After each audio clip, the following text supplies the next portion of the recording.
Hello guys, a very good evening to all of you. So today we are going to starting off with our new lecture. I'll need to check one or two things before starting off the chapter, whether my mic and the video is coming properly or not. So as we can see, the chapter that we are going to be doing today is ICSE class 8. The name of the chapter is Direct and Indirect Variation. Okay, this chapter is very important in arithmetic, very important. It's a very easy chapter. Okay, but we have to make sure we understand the basics of this chapter. That is the most important part. Okay, let me I'll take 1 minute, guys, to make sure that I am audible and visible. Second.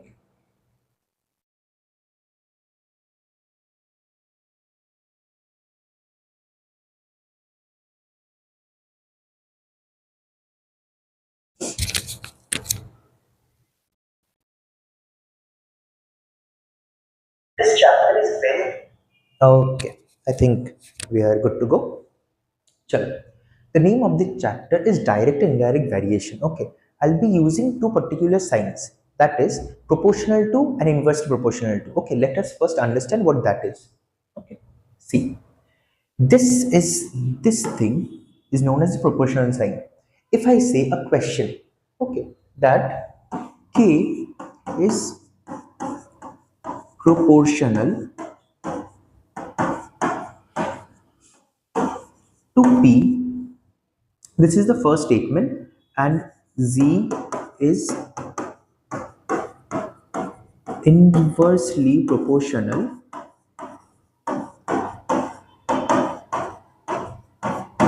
to q. So these two statements can be written using this. Okay, so in the first case, in the first statement, statement number 1, we'll be writing k is proportional to p. This is the sign of proportion, k proportional to p. What does that mean? If k is 3, okay, and p is 6, okay, if k is 3 and p is 6, then there is a proportionality. What is that? Let us understand. If we want to remove, like for example, if I write k ka value is 3 and p ka value is 6, okay, when we remove the proportional signs, it comes up with an equal to sign and a constant. Okay, just in like right now, just try to understand. K is equal to xp. Okay, where x is nothing but the constant of proportionality, constant of proportionality. Okay, now if I take the value of k as 3, x as 6, so the constant of proportionality comes 3 by 6, that is half. Okay, now we have found out what is the constant of proportionality for k and p. Now if I want to know the value of k when p is equal to 12, for example, p is equal to 12, k we know as half, sorry, k we know, x we know as half. One second. X we know as half, that is the constant of proportionality. So we get the value of k. We have already found the equation. This is the equation. Okay, so k is equal to half into p, that is nothing but 6. Okay, so if 3, if k is 3, p is 6, if k is 6, p is 12, if k is 12, p is 24. So the proportionality is double. Okay, just it depends upon the constant. Okay, we'll be doing some sums. If you cannot understand this particular portion, do watch this video again. I think it is very clearly understandable. If you do not, do please tell me. I'll be revising this particular concept again. Let us continue with the chapter. Next is what is the relationships in these cases? Let us find out. More the speed of the car, the less time it takes to cover a required distance. Okay, so we know, everyone we know that speed is equal to distance by time. Distance by time. Okay, this is what exactly is written in the statement. More the speed, so simple instant. Okay, so I'm traveling with 50 km/h speed. Okay, now if I increase my speed to, like, let me give you an example. I'm traveling by 50 km/h, and I'm taking 5 hours to complete the journey. Distance by 5 hours. Distance is in kilometer, time is in hours.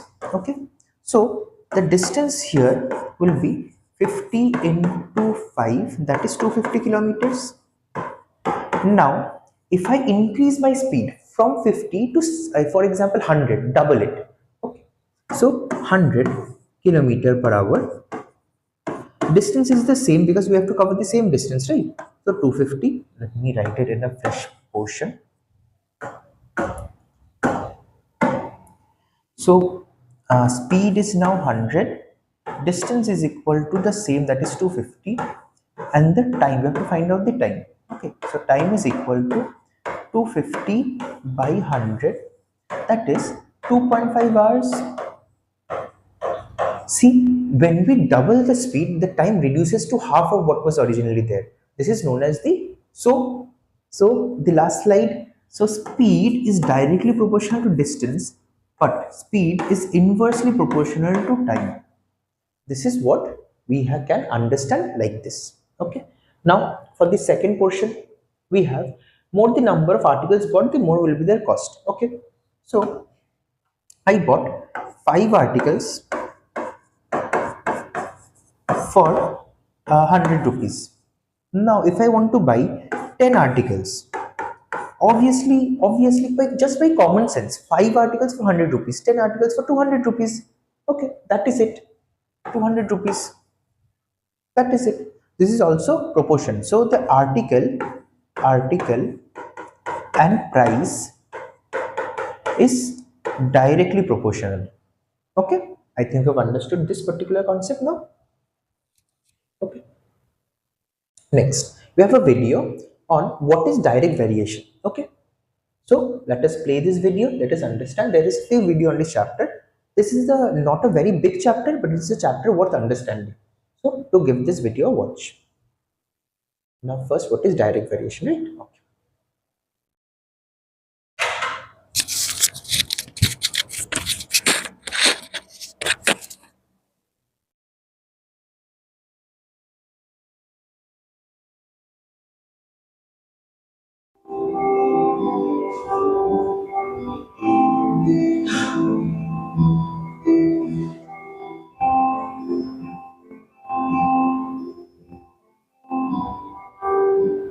Actually, most of us know what direct variation is.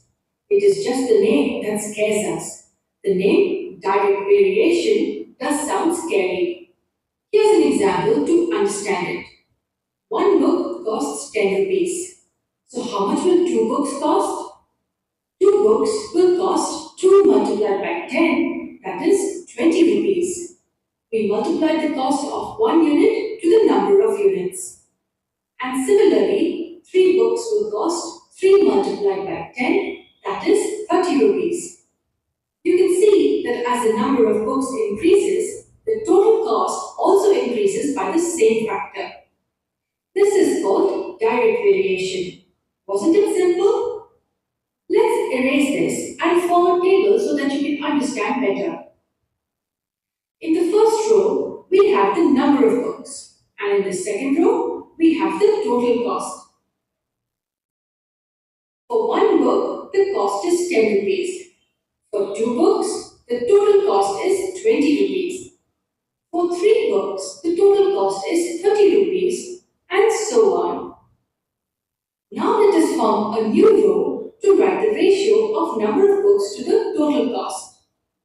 We will find this ratio for each of the 5 cases. The ratios we get will be very interesting. In the first case, the number of books is 1 and the cost is 10. Hence, the ratio is 1 by 10. In the second case, the number of books is 2 and the total cost is 20. Hence, the ratio is 2 by 20. Look at these two ratios carefully. What's special about them? Yes, they are the same. This ratio can be written as 1 by 10 if the numerator and the denominator are divided by 2. So let's erase this and write this as 1 by 10. In the third case, the ratio is 3 by 30. This can again be reduced to 1 by 10. And similarly, in all the cases, the ratio will be 1 by 10. The ratio of the number of books to the cost will remain a constant. It is always equal to 1 by 10. This is direct variation. Let's understand it in terms of variables. Let the number of books be y and let the cost of books be x. This ratio will then be y by x. Hence, we can write y by x is equal to 1 by 10, which is a constant. Now you know where the constant comes from.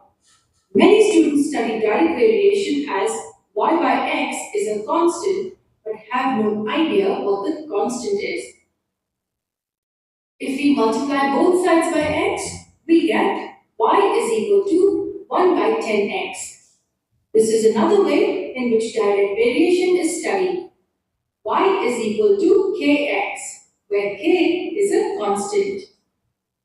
Remember, this constant can have any numerical value.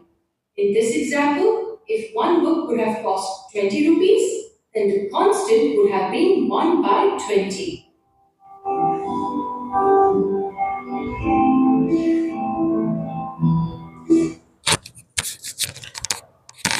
Okay guys, I hope this particular video is understandable.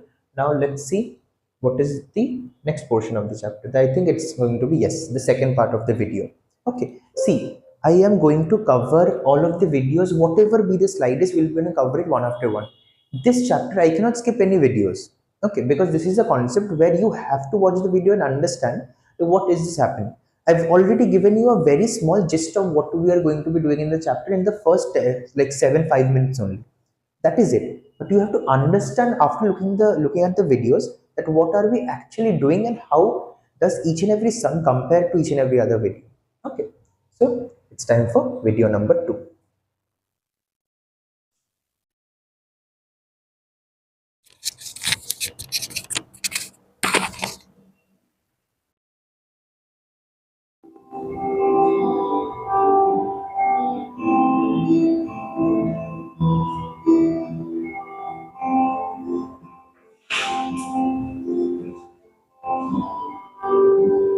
In the previous video, we saw an equation like this.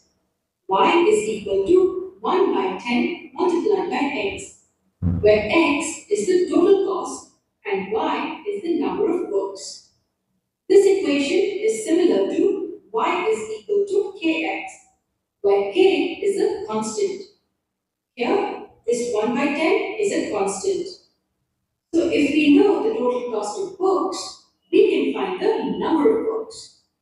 Let's form a table with just two columns, the cost and the total number of books. In the first case, assume the total cost is 10. This x is 10. Then the number of books would be 1 by 10 multiplied by 10. That will equal 1. We just substituted this value in place of x to get y. Let's find y for 3 more random values of x. If the total cost is 20, then the number of books is 1 by 10 multiplied by 20, which is equal to 2. This means that you can buy 2 books if you have 20 rupees with you. And if the total cost is 1000, then the number of books you bought is 1 by 10 multiplied by 1000, which is equal to 100. Now let's take one last case. If the total cost is 2000, then the number of books is 200. Here's the interesting part. This table tells us the real meaning of direct variation. Let us analyze the first two scenarios. Just look at the final results. When the total cost is multiplied by 2, the number of books also doubles. 10 multiplied by 2 is 20, and 1 multiplied by 2 is 2. Now let's look at the second and third scenarios. When the cost is multiplied by 50, the number of books is also multiplied by 50. 20 multiplied by 50 is 1000. 100. This will hold true in any and every case. If we take the first and the third scenarios, when we multiply the cost by 100, the number of books also is multiplied by 100. This is the most important concept in direct variation. When x is scaled up by a factor, y is also scaled up by the same factor. If x is scaled down by a factor, then y is also scaled down by the same factor. If this is scaled down by 2, this will also be scaled down by 2. But how do we write direct variation? In this example, we can say that the number of books varies directly with the total cost. Y varies directly with X. And yes, this also means that the total cost varies directly with the number of books. Both mean the same thing. X varies directly with Y, or you can say that Y varies directly with X. If you observe the table carefully, you will realize that the ratio of Y by X is constant in every case. First case, it's 1 by 10. Second case is 2 by 20, which equals 1 by 10. Third case is 100 by 1000, which again is 1 by 10. It is 1 by 10 in every case. And we know that equivalent ratios is actually proportional. So instead of saying varies directly, we sometimes use directly proportional. We say that the number of books is directly proportional to the total cost. This table tells us pretty much everything about direct variation. If one quantity is scaled up by a factor, then the other is also scaled up by the same factor. And if one is scaled down, the other is scaled down by the same factor. In this case, both quantities are said to be directly proportional to each other.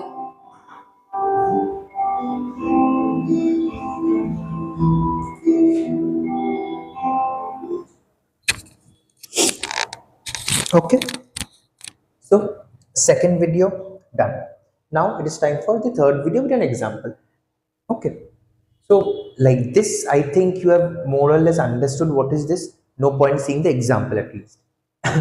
Let us head straight to some sums. Okay, if weigh seven bags weigh 560 kgs, one bag weighs what? See, this is very like easy if you use your common sense. Okay, that's it. Seven bags weigh 560, one bag 560 by 7. Simple. Exactly what is done here. 80 kgs. So 14 bags will weigh what? 14 into weight of one bag, the 14 into 80, 1120 kgs. That's it. This is a case of direct variation. Okay. Just use common sense, nothing else. If two quantities x and y in direct variation, then the ratio x by y is always constant. Okay. No need to understand this. Just understand this. It is very easy. Next. Okay. So if I say cost of 15 garments is 300 rupees. Find the cost of 20 garments if this is a question. Okay, so firstly, like I'll be doing it first in the basic, very basic way. The 15 garments cost 300 rupees. So one garment will cost 300 divided by 15. That is nothing but 20 rupees. Okay, then 20 garments will cost what? 20 into 20, that is 400 rupees. That's it. Okay, this is a very basic step. But if I want to do it in one more method, what is that? Let's see 15 garments cost 300. Okay, 15 garments cost 300. So this is what? Into 20. So garment, like 15 we have to multiply it by 20 to get 300, right? So 20 is the constant value here, constant value. So for 20 garments, what have to multiply it with constant value only, right? So that is 20, we get 400. Okay. So see, this method is a direct method. In order to solve the sum, you might be able to do this, or you can do the basic method only. Okay. Whatever you feel like you can do. Next. Now it's time for indirect variation. We have all done about direct variation directly. Now indirect variation. There are two videos again. These two are the only two last two videos. Okay, so please bear with me, guys. Okay, it's also very less. It's 2 minutes. So let's watch this.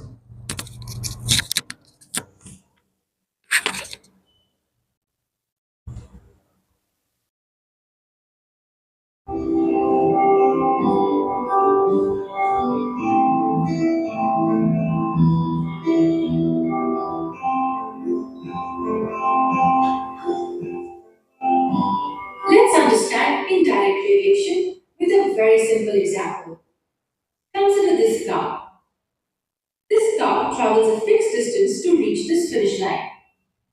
Assume the car travels at a very low speed initially. Let us see how long it takes to reach the finish line. Well, it took the car really long to cross the line. Now assume that the car travels at a normal speed.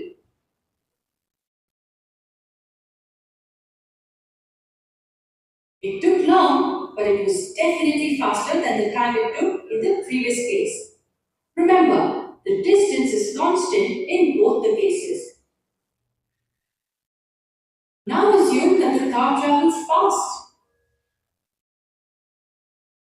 Well, it took the car about 3 seconds to reach the finish line. And in the last case, assume that the car travels at a super fast speed. Well, it took the car less than 2 seconds to reach the finish line. This is indirect variation. As the car traveled faster, the time taken to reach the finish line is reduced. As the speed increases by a certain factor, the time taken decreases by the same factor. To be precise, we can say that as the speed is scaled up by a factor, the time taken is scaled down by the same factor. In the next video, we will understand this example with numbers.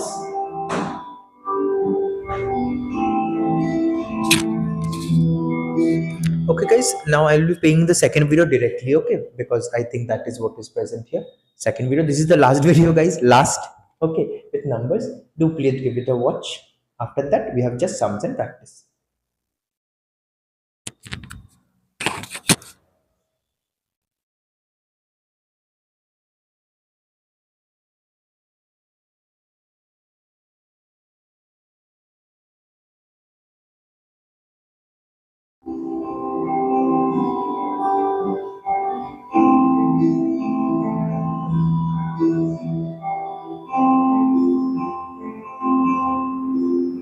In the previous video, we looked at this example in which when the speed of the car increased, the time taken by it to reach the finish line decreased. Let's erase this and understand this with numbers. Let's say the distance to the finish line is 60 kilometers. Before we move on to the understanding of time and speed, let me quickly show you the best way to understand the formulae for time, distance, and speed.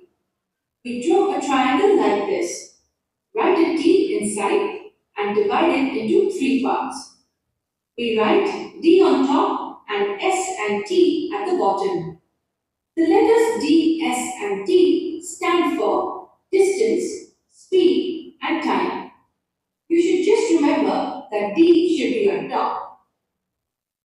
S and T can be interchanged at the bottom. It doesn't matter. So using the triangle, if we have to find distance, we multiply speed with time. So D is equal to S multiplied by T. If we want to find T, it is D by S. Hence D is written on top and S is written underneath. And similarly, if you want to find speed, it is d divided by t. We will use this formula in our example. Let's erase this and write the formula time is equal to distance by speed. Let's make three columns to understand what indirect variation actually is.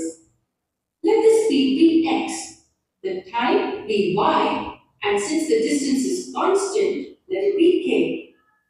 We form a table of speed, distance, and time. Also assume that speed is in kilometers per hour and time is in hours. We will consider the four cases we saw. When the car travels slow, at a normal speed, fast, and super fast. And in all cases, the distance is constant at 60 kilometers. In the first case, assume that the speed was 5 kilometers per hour. The time taken will be distance divided by speed, that is 60 by 5, which gives us 12 hours. So this is read as if the car has to travel 60 kilometers at the speed of 5 kilometers per hour, it will take 12 hours to reach the finish line. In the second case, the car travels at a slightly faster speed, around 10 kilometers per hour.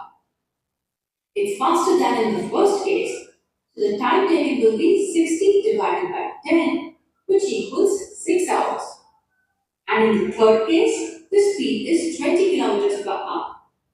We get the time as 60 by 20, 3 hours. And in the last case, if the super fast speed is 30 kilometers per hour, we get the time taken as 60 by 30, which is 2 hours. Now let us analyze any two scenarios at a time. We observe the first and the second columns first. That is, we just observe the speed and the time in each case. In the first and the second case, if we multiply the speed by 2, we divide the time by 2. 5 multiplied by 2 is 10, and 12 divided by 2 is 6. In the second and the third cases, when we multiply the speed by 2, we divide the time by 2. When this was scaled up by a factor, this was scaled down by the same factor. Scaled up means multiplied, and scaled down means divided. Similarly, in the second and the fourth cases, when we multiply the speed by 3, we divide the time taken by 3. So when speed is scaled up by a factor, the time taken will be scaled down by the same factor. That is indirect variation. But how do we say that indirect variation exists between these two? We can say that time varies inversely with speed. We call it inverse because if it's a multiplication here, it results in a division here. Also notice that if time is multiplied by a factor, the speed is divided by the same factor. For example, 6 multiplied by 2 is 12 and 10 divided by 2 is 5. So we can also say that speed varies inversely with time. They both mean the same thing. We can see that the product of speed and time is constant in every case. 5 times 12 is 60, 10 times 6 is 60, and so on. Hence, in indirect variation, we say that the product of x and y is constant. It is more commonly written as xy is equal to k, where k is the constant.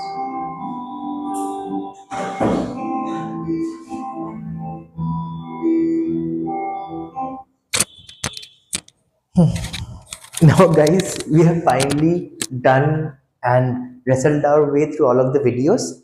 Now, we'll just be solving sums and understanding. Okay, if 7 men can do a piece of work in 560 days. Okay, see, 7 men can do a piece of work in 560 days. One man can do it in less days or more days. Obviously, more days, no. 7 जन मिलके एक काम को 560 days में कर रहे हैं तो एक जन 560 into 7 कर, क्योंकि 7 का काम उसी को ही करना होगा, because I want only one man to do the entire work. Okay, this is where the inverse variation concepts come. Okay, understood? So 7 men 560, 1 man 7 into 560, 14 men, 7 into 560 by 14. That is it. Next. X and Y are inverse directly proportional towards y, x, y is constant is the same thing. We've already done this. Okay. Find the values of x, y, z in the table below. Let's understand this. Okay.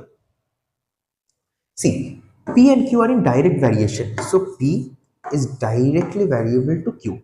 Okay. Now first value of P is 6 is equal to constant into 72. Okay. So the value of K is what? Is 6 by 72. That is 1 by 12.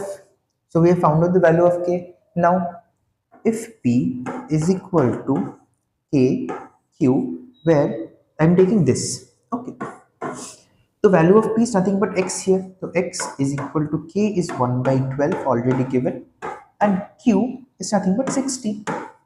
So cancel this out, we get the answer 5. So the value of x is becomes 5. Now second one, P is equal to KQ again. Value of P here is y. K is 1 by 12, we've already found out, and Q is nothing but 96.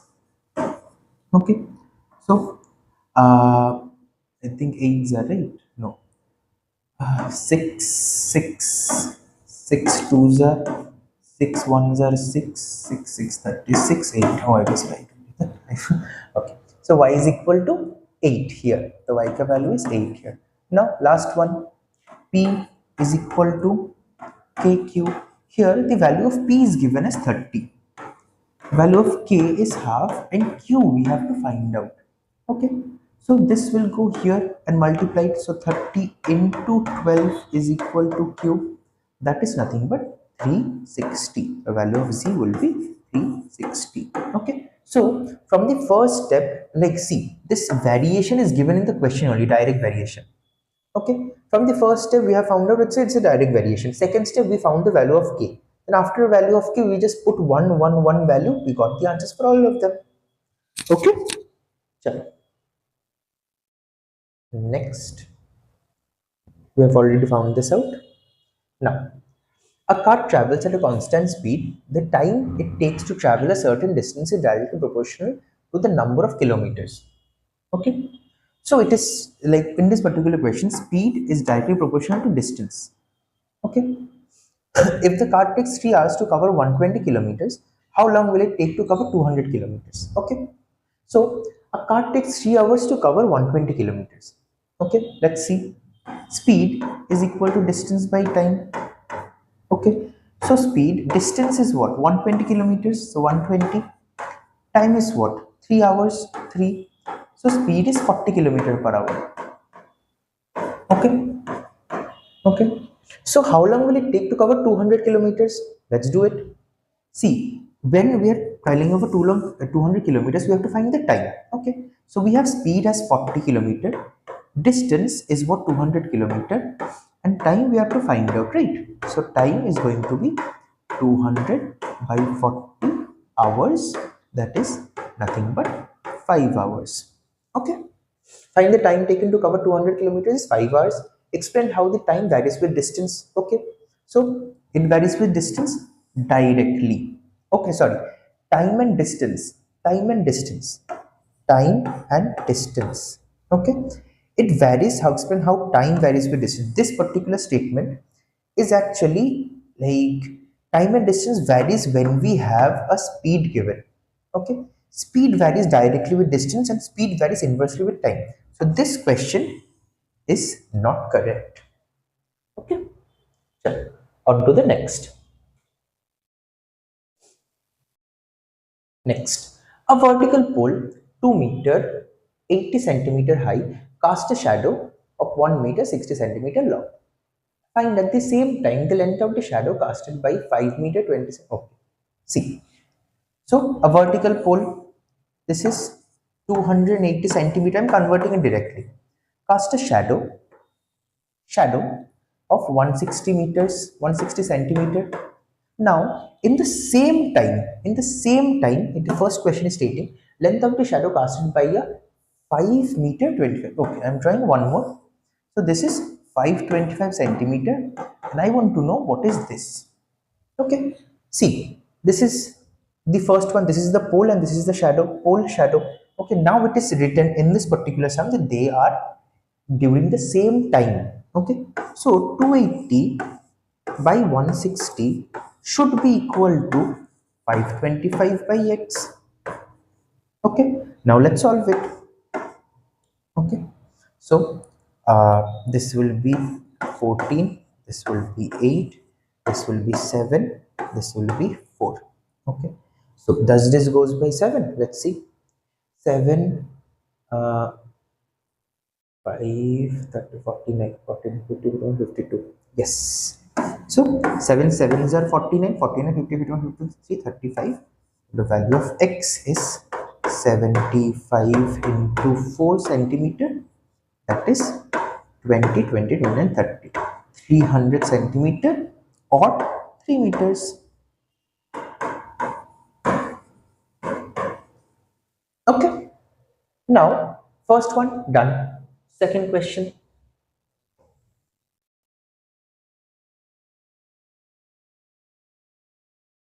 Second question, this was what? 280. The height of the pole which casts a shadow. Now in this question, we have to find out this, but the shadow length is 250 centimeter. We'll use the same thing. 280 by 160 is equal to y by 250. Okay, 0 0 cancels out. This is again 14, 8, 7, 4. 2 125.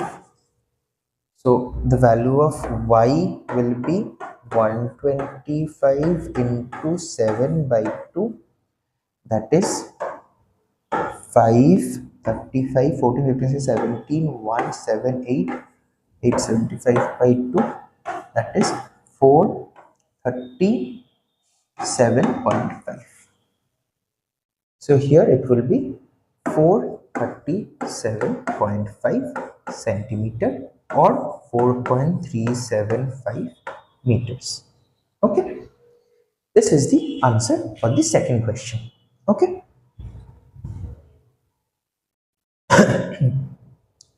okay, I hope this is very clear now.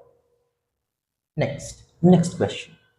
A car covers a distance of 216 kilometers consuming 12 liters of petrol. Okay, so how much distance will it cover? Consume 18. Okay. So 12 liters of petrol. Using this, the car will cover 216 kilometers. Okay. So 1 liter of petrol obviously it will cover less kilometers, right? So 216 by 12 kilometers. Now, how much distance will cover? 18. 18 liters. So 216 by 12 into 18. 6 threes are 6 twos are 108 kilometer. So 108 into 3 to 324 kilometer is going to be the answer. Okay, next. Now let's start off with a new concept about time and work. Okay, chalo. See, this concept is very easily understand. Let me give you an example of a question. A completes a work in 10 days. B completes the work in 20 days. Okay. Now I want to see how much time will they come if they work together, how much time will they take to complete it. Okay. So A and B, first we have to take the LCM. LCM of 10 and 20 is what? Is 20 only. Okay. This is the, now whatever the LCM is, that is actually the total work. Okay, and this LCM divided by number of days gives the efficiency. This is the efficiency, what I'm going to write here. Efficiency is 2, efficiency is 1. Okay, so we have found the efficiency. So if A plus B is to be found out, we know total work is 20, and if both of them are working together, the 2 plus 1 efficiency is 3. So the answer will be 6 2 by 3 days. That is it.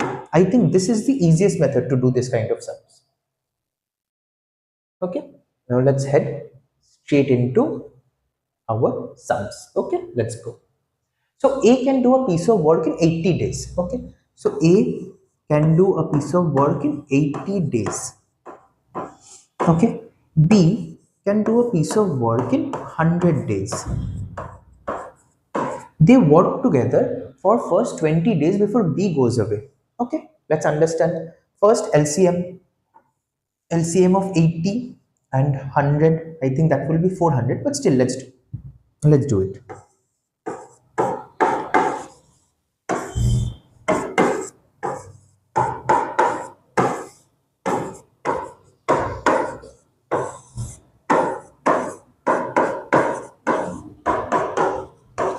So that is 400. So 400 is the total work now. Okay, now we have to find the efficiency. So 400 divided by 80 is 5. 400 divided by 100 is 4. The efficiency of A is 5. So A does 5 work per day, B does 4 work per day. Okay. Now they are telling the work to see each day, each day, if A plus B works together, they will they will do what work? 5 plus 4, that is 9 work per day.